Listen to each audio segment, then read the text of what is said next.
अस्सलाम वालेकुम, कैसे हैं आप सब लोग। आज मैं आप लोगों के लिए बहुत ही आसान और मजेदार रेसिपी लाई हूँ हलीम की। लेकिन इसको देखने से पहले मेरी आपसे रिक्वेस्ट है, मेरे चैनल को सब्सक्राइब कर दीजिए, बेल आइकन दबा दीजिए ताकि मेरी आने वाली वीडियोस की नोटिफिकेशन आपको मिलती रहे। तो हलीम बनाने के लिए जो मैंने चीजें ली हैं, इसके लिए मैंने जौ लिए हैं 1 कप, छिली हुई गंदम ली है 1 कप। आराम से आसानी से आप बोलिएगा छिली हुई गंदम चाहिए हलीम के लिए, आराम से मिल जाएगी।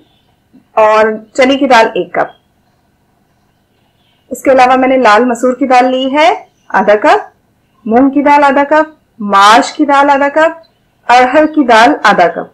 अरहर की दाल कुछ इस तरह की होती है, चने की दाल से थोड़ी सी छोटे साइज की होती है और चने की दाल की बहन भी कह सकते हैं आप इसको। और चावल इसमें लिए हैं मैंने आधा कप। तो ये सारी चीजें इसमें आधा आधा कप जाएंगी। इसमें से कोई सी 1-2 दालें आप स्किप करना चाहते हैं, छोड़ना चाहते हैं तो छोड़ लें, लेकिन हलीम में चने की दाल और गंदम जो है वो बहुत जरूरी है। अगर आपके पास जौ नहीं है तो आप 2 कप इसमें गंदम डाल लीजिए, लेकिन जौ भी डालेंगे तो ये बहुत हेल्दी और बहुत मजेदार बनेगा। रात भर के लिए इसको भिगो दीजिए या 4 से 5 घंटे भिगो दीजिए। अगर 4-5 घंटे भिगो रहे हैं तो गंदम के दाने को इस तरह से नाखून से तोड़ के देखें, आसानी से टूट रहा है तो ये पकने के लिए तैयार है। 6 लीटर पानी मैंने चूल्हे पे पहले से उबलने के लिए चढ़ा दिया था। अब मैं इसके अंदर मैंने सारी दालें और अनाज डाल दिए हैं और अब मैं इसमें अदरक लहसुन पेस्ट डाल रही हूँ 1 टेबल स्पून। और जो मसाले डाल रही हूँ वो मैं बता दूं, लाल मिर्च 1 टेबल स्पून, धनिया पाउडर 2 टीस्पून, नमक 2 टीस्पून, हल्दी 2 टीस्पून और जीरा पाउडर है जी 2 टीस्पून, भुना कुटा जीरा है। पानी उबलने चढ़ाने का मकसद ये था कि पानी उबलना, ये इतनी सारी क्वांटिटी है, सारे अनाज जो हैं ये तकरीबन 1 किलो हैं। और अगर पानी ठंडा डालेंगे उसके बाद उसमें दालें डालेंगे तो उबाल आने में बहुत देर लगेगी। तो पहले से पानी चढ़ाने का मकसद सिर्फ ये था कि जल्दी से उबाल आ जाए और दालें पकना जल्दी से शुरू हो जाए। मेरा उबाल जो है जल्दी से आ गया है। उबाल आने के बाद इसको मैं ढक के गलने तक के लिए पकाऊंगी। तकरीबन 2 घंटे लगेंगे इसको। तो 2 घंटे इसको हल्की आंच पे उबाल आने के बाद आप पकने के लिए, गलने के लिए छोड़ दें।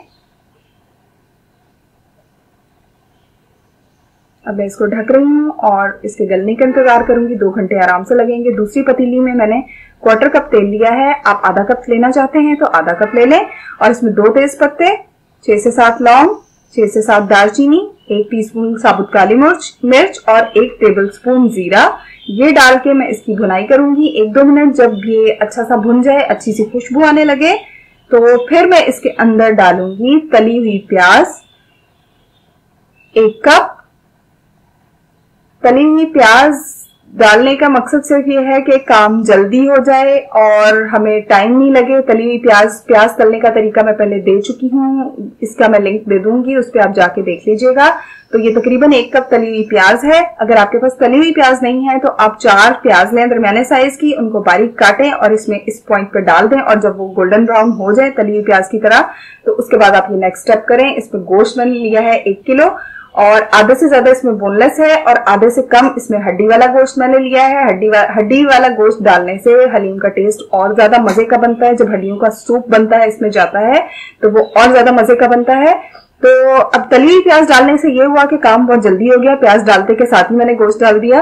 तो आप उसका लिंक पे जाके जरूर देखिएगा प्याज तलने का तरीका। अब जो है गोश्त का कलर चेंज होने के बाद मैं इसमें 2 टेबल स्पून लहसुन अदरक का पेस्ट डाल दूंगी और इसको अच्छे से मिक्स करूंगी। और इसके बाद इसमें मैं मसाले डालूंगी। आपने देखा कितनी आसान रेसिपी है। सारे मसाले, सब चीजें आपके घर पे अवेलेबल होंगी। बहुत आसान रेसिपी है और बहुत जल्दी बनने वाली है। जो मसाले इसमें जाएंगे, हल्दी 1 टेबल स्पून, लाल मिर्च 1 टेबल स्पून, धनिया पाउडर 2 टेबल स्पून, नमक 2 टीस्पून और गरम मसाला 2 टेबल स्पून है, ये मैं डाल दूंगी इसमें। गरम मसाला 2 टीस्पून है, 2 टेबल स्पून नहीं, 2 टीस्पून। इसको अच्छे से मिक्स करेंगे। सब मसाले आपके घर में मौजूद होंगे, आराम से आप बना सकते हैं इससे हलीम। आसान रेसिपी। दही मैंने इसमें डाला है 1 कप और इसको अच्छे से हम मिक्स करेंगे, अच्छे से भूनेंगे। दही का पानी खुश्क होने तक हम इसको भूनेंगे। हमारा गोश्त अच्छे से भुन चुका है, दही का पानी खुश्क हो चुका है। अब मैं इसके अंदर डालूंगी पानी 2 लीटर।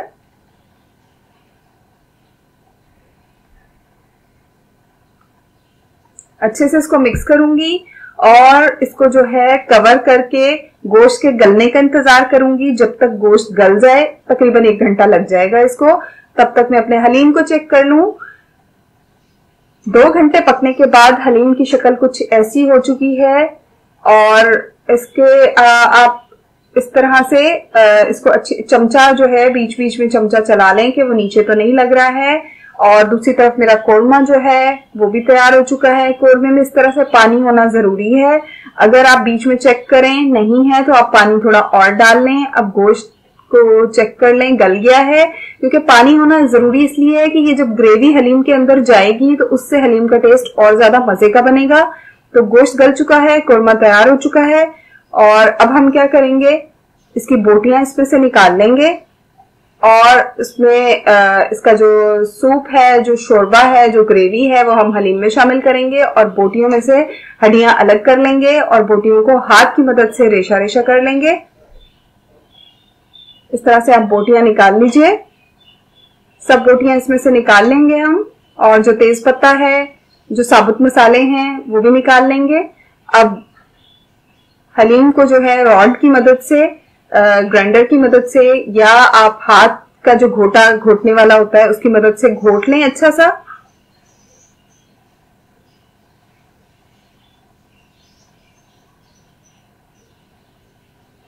अच्छा सा घोटा लगाने के बाद जो हमारी ग्रेवी है, जो शोरबा है कोरमे का, वो हम इसमें डाल देंगे और इसको अच्छे से मिक्स कर लेंगे। और बोटियों को मैंने हड्डियों से अलग करके उसका छोटे छोटे रेशे कर लिए हैं, अलग हाथों से रेशे कर लिए हैं, वो भी मैं इसमें शामिल कर दूंगी।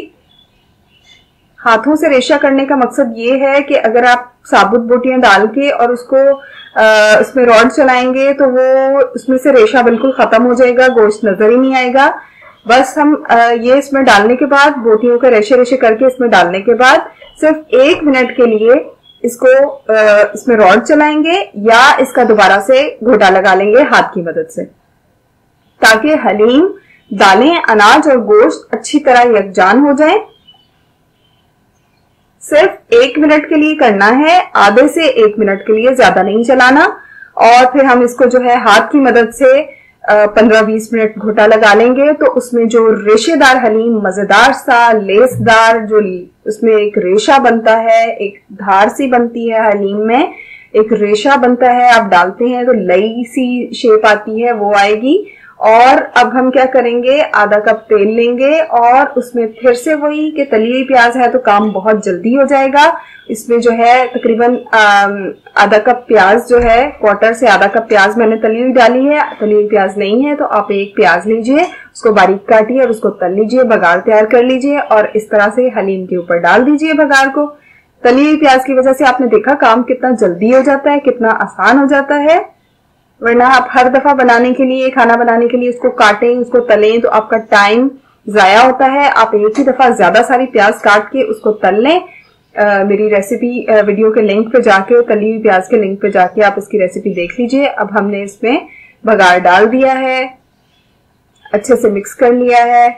अब मैं इसमें 1 टीस्पून आखिर में गरम मसाला डाल रही हूँ, अच्छी सी खुशबू लाने के लिए, ताकि अच्छी मजेदार सी खुशबू आ जाए। हमारा मजेदार सा, जबरदस्त सा, आसान रेसिपी वाला हलीम तैयार है। अब मैं चूल्हा बंद कर दूंगी। आप देख रहे हैं कितना मजे का, देखें आप इसमें देख रहे हैं किस तरह से लेस बन रही है, कैसा रेशेदार हलीम है, आप देख सकते हैं। तो इस तरह से बनाइएगा और आपको मेरी वीडियो अच्छी लगे तो इसको लाइक और शेयर करना मत भूलिएगा। मेरे चैनल को सब्सक्राइब जरूर कीजिएगा, बेल आइकन जरूर दबाइएगा। इतना मजे का बना है और इतनी मजेदार खुशबू आ रही है कि मेरे से और मेरे घर वालों से इंतजार नहीं हो रहा है कि मैं आपको इसको डिश आउट करके दिखाऊं।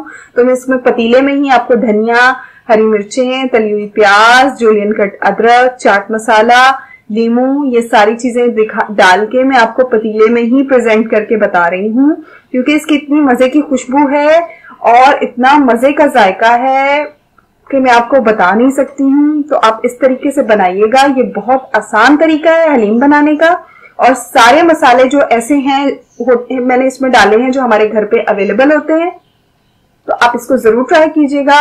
आपको अच्छा लगे तो मेरी वीडियो को लाइक और शेयर जरूर कीजिएगा। मेरे चैनल को सब्सक्राइब करना मत भूलिएगा। बेल आइकन जरूर दबाइएगा ताकि मेरी आने वाली वीडियोस की नोटिफिकेशन आपको मिलती रहे। और मुझे अपनी दुआओं में जरूर याद रखिएगा। अल्लाह हाफिज।